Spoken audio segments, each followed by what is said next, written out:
Okay, so here's the JS32Q guitar I bought yesterday. I bought it a few days ago, and it got delivered very quickly from GAK, Guitar Amp and Keyboard. I'm not too sure which store it was. And it costs £325, I believe. That's including postage as well. It's a very good guitar. I've got to say that, quite simply. It came well packaged and had lots of polystyrene around it, everything else. It wasn't playable, I've got to be honest, it wasn't playable out of the box. The guitar was out of tune, as to be expected. The tremolo and various other bits and pieces have needed adjusting. Now let me just talk you through what I've done. So basically I've got the guitar out of the box, and I noticed how dry the fingerboard was. I haven't taken it before and after pictures, but believe you me, it was incredibly lightly coloured. It was, I would say it wasn't as light as that, but it was sort of halfway between this and that, if that makes any sense.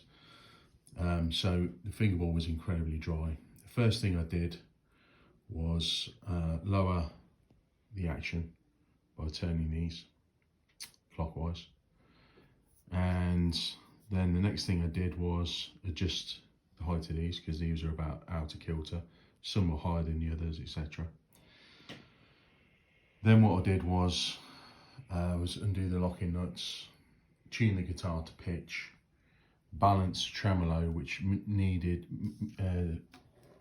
basically I had to take the backplate cover off and had to use a screwdriver to turn the claw in or out, depending on how much tension I wanted. So I balanced that, and you can see that basically you can see how the tremolo is now flush, to the body in the manner as it's supposed to be. And then I went ahead and oiled the fingerboard using a mixture of lighter fluid, which is basically naphtha, and sorry, not that, I sprayed the pots with that, I'll get to that in a minute, and lemon oil. I've got a tub of it down there, and I mixed that in, then I put it on with this brush here, and I let it sit there for about 10 minutes and then wiped off the excess, and it's come out very, very good. The frets are quite scratchy, I've got to be honest. They could do with polishing, but I'm not going to do that today. So when you bend the strings, or you use some vibrato, I don't know if you can hear that. It's kind of like a scratchiness to them, and that'll go in time, obviously, through playing it. But I think when I come to change these strings, I'll probably polish the frets, actually, to be honest. I had to adjust the neck because there was quite a bit of underbow on the neck. It wasn't massive, but it was there, and by doing that, it's made the playing action a lot better. And I'm quite happy with the playing action on this. It's quite low, as you can see. I'll just turn the guitar sideways there. You can see there. I don't want it too low because I'm not really a fan of ultra low actions anyway, to be honest. I like there to be a bit of a bit of a height on the strings, because then it resonates better, I believe, the sound of the note. That's just my personal preference. It could go down more, and if I want to bring it down more, I can. So that's the good news there. So I straightened the neck, lubricated the studs here, and I took the control cavity plate off and sprayed all the pots. I'll put it back on again now. Sprayed all the pots with this stuff. If you don't use this stuff, you need to, it's brilliant. Servicel Super 10, sprayed that into the pots, and now the pots turn very quickly and easily. Before they were quite hard to turn, a bit stiff. I sprayed the switch as well, and the jack socket.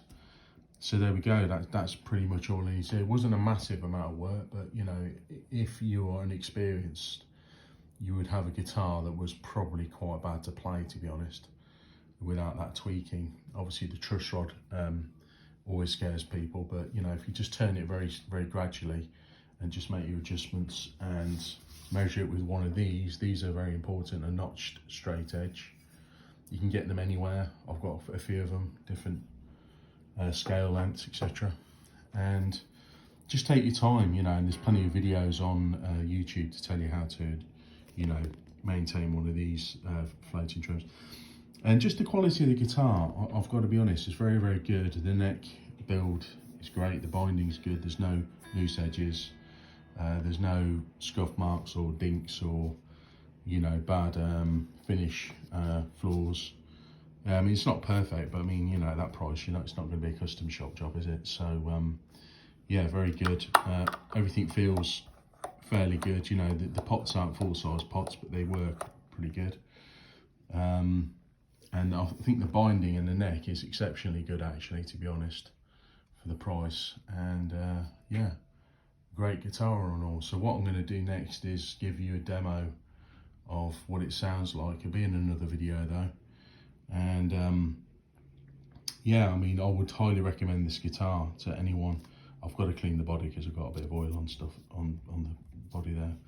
I would highly recommend this guitar to anyone, someone who's been playing as long as I have, or, you know, someone who's just wants to get into the sort of locking trem territory with a guitar. And the trem is incredibly responsive. You can hear it, very well balanced, and the actual block in the back is actually steel block. It's not one of those cheap, you know, composite alloy type jobs that are very light. It looks like it's got some solidness to it. So yeah, it's one of those trem arms that sort of locks in with the collar that you screw on, which I'll probably put a bit of light oil in there just to stop the thread from getting damaged. And there we go, the Jackson JS32Q. I think there's some other numbers after that, but basically that's it. It's a Dinky model as well, I forgot to add, and it's got an arch top on it as well. If you can see, it's like an arch top, it just comes up a bit here all the way around. So very, very nice to look at. And I'll say the next video I'll do will be one of me playing it and doing some shred stuff on it, etc. Okay, thanks for watching, guys. Do go out and buy one of these guitars if you like the look of it, and if you want something with a locking trem and it doesn't cost too much. Thank you very much.